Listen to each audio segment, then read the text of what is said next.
The live broadcast was already drawing attention, with Judge Edward Chen invited to participate in what was expected to be a spirited discussion about judicial independence, constitutional interpretation, and the role of politics in high-profile cases. Pam Bondi, known for her sharp legal mind and unapologetic conservative stance, entered the conversation ready to assert her arguments with the same intensity she had displayed during countless televised debates. The atmosphere in the studio was electric, not only because of the caliber of the guests, but because the public had been anticipating a clash of ideologies. Bondi began by criticizing what she called the overreach of certain federal courts, implying that some judges were more concerned with personal political agendas than applying the law as written. Her words were aimed squarely at decisions Chen had been part of, and though she never mentioned his name directly at first, the implication was unmistakable. She painted a picture of judicial activism as an erosion of democracy, suggesting that judges like Chen undermined the will of the people by reinterpreting laws rather than enforcing them. Chen listened without interruption, his expression revealing nothing. His hands folded neatly in front of him, projecting patience but also the quiet confidence of someone who has heard every variation of such an argument before. The tension was visible, the kind that keeps viewers glued to their screens, knowing that a counterpoint was inevitable when it was his turn to respond. Judge Chen began with the calm, measured tone that seasoned jurists often adopt, deliberate, articulate, and unhurried. He explained that the judiciary's role was not to legislate, but to interpret, and that interpretation often required balancing the letter of the law with constitutional principles. Bondi interjected quickly, accusing him of using balancing as a euphemism for ideological bias. Her interruption drew a few murmurs from the audience, but Chen did not lose his composure.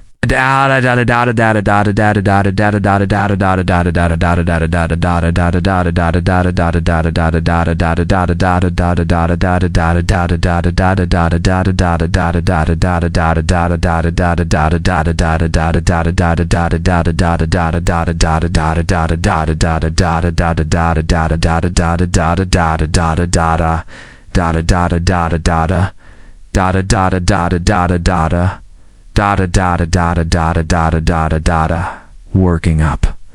I'll say Will's Will, with way I'm in way, but I'm way on. We're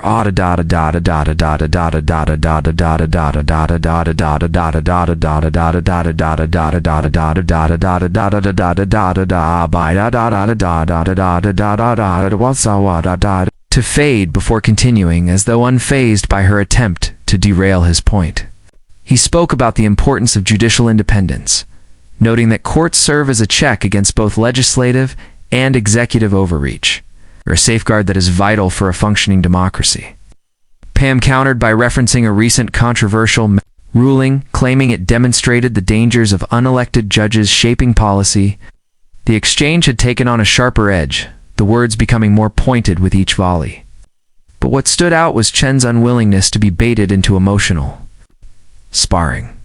Every sentence was deliberate, crafted to dismantle the argument without descending into personal attacks. A contrast to Bondi's more combative style, which relied heavily on rhetorical jabs and emotionally charged phrasing. Pam Bondi then shifted. Strategies.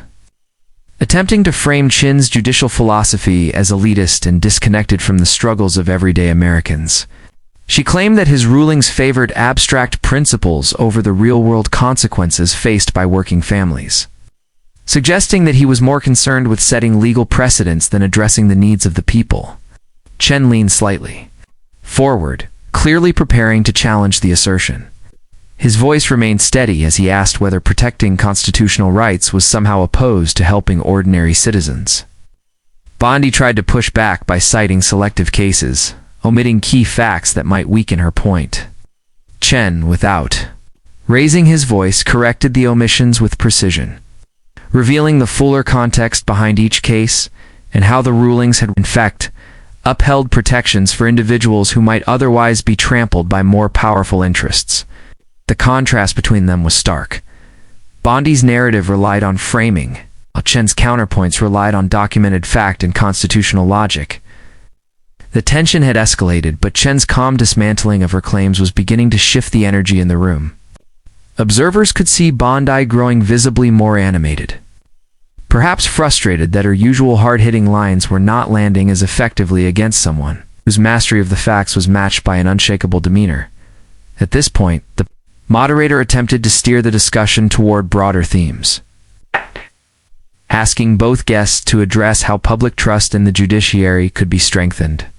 Bondi seized the opportunity to return to her theme of judicial overreach, arguing that the public would have more faith in the courts if judges restrained themselves from making rulings that redefine laws.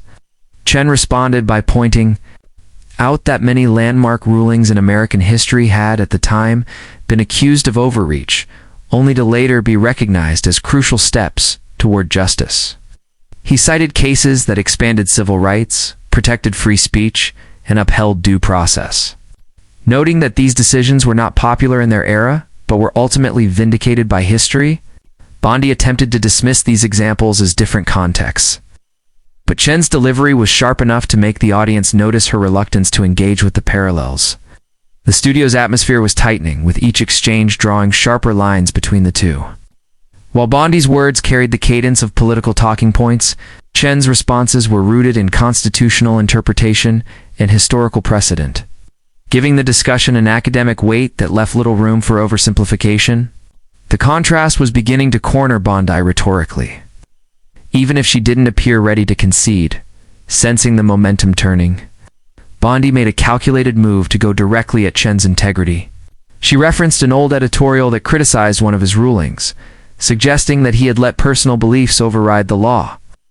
The implication was designed to sting, but Chen's reaction was almost imperceptible, a small raise of the eyebrow, and a faint hint of a smile.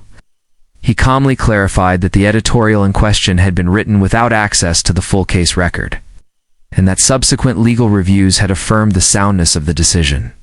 Then, with deliberate precision, he asked Bondi whether she believed that disagreeing with a ruling automatically meant the judge had acted in bad faith. The question hung in the air, forcing her to either accuse judges in general of corruption or back down from her insinuation. For a moment, Bondi hesitated, an uncharacteristic pause that the audience did not miss. Chen's quiet confidence in that moment seemed to strip her of the upper hand, turning her tactic back against her. The live audience reacted with murmurs, sensing that this was more than just a point scored. It was a pivot in the entire tone of the exchange.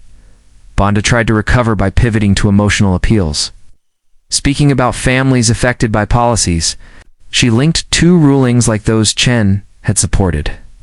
She spoke passionately about small business owners, parents, and community leaders, creating a vivid emotional narrative meant to resonate beyond the legal specifics. Chen acknowledged the human impact of laws and rulings, but reminded everyone that the role of a judge was not to legislate from the bench, nor to tailor rulings to the emotional weight of a situation, but to apply the law as it is framed within the Constitution. His tone carried an unmistakable edge now, not in anger but in clarity, a refusal to let pathos override principle. He pointed out that short-term emotional satisfaction could lead to long-term erosion of rights, especially for minorities or those without political power. This was not an attack, but a reframing, and it struck at the heart of Bondi's strategy, exposing the vulnerability in arguments that leaned too heavily on anecdote over structure. The camera caught the flicker of frustration in her eyes, and while she pressed on, the subtle shift in energy suggested that the audience was now leaning toward Chen's side of the reasoning. The debate had reached a point where both were speaking with more intensity, yet the dynamic remained unchanged. Bondi on offense, Chen countering with layered legal reasoning. Then, in what seemed like a calculated final strike, Bondi accused Chen of being out of touch with mainstream America, framing his judicial approach as one that catered to niche activist groups rather than the broader population.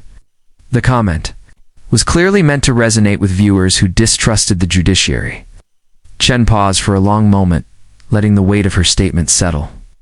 Then, in a measured but unmistakably pointed voice, he delivered the line that would later dominate. Social media.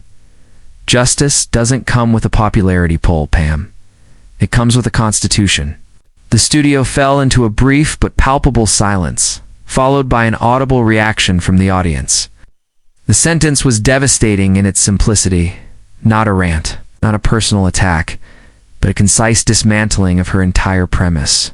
It reframed the conversation in an instant, making it clear that popularity and principle are often at odds, and that the judiciary's role is to protect the latter. The impact of Chen's statement was immediate. Bondi attempted to press forward, but her next point felt less forceful, as though the wind had been taken from her sails. The moderator, perhaps sensing the shift, gave Chen more space to elaborate, allowing him to outline how the framers of the Constitution had anticipated the tension between majority rule and individual rights. He explained that safeguarding liberty often meant making unpopular decisions, and that this was not a flaw in the system, but its defining strength. Bondi nodded occasionally, but her interruptions became less frequent, her tone more measured. The audience, once evenly reactive to both, now responded more warmly to Chen's points, with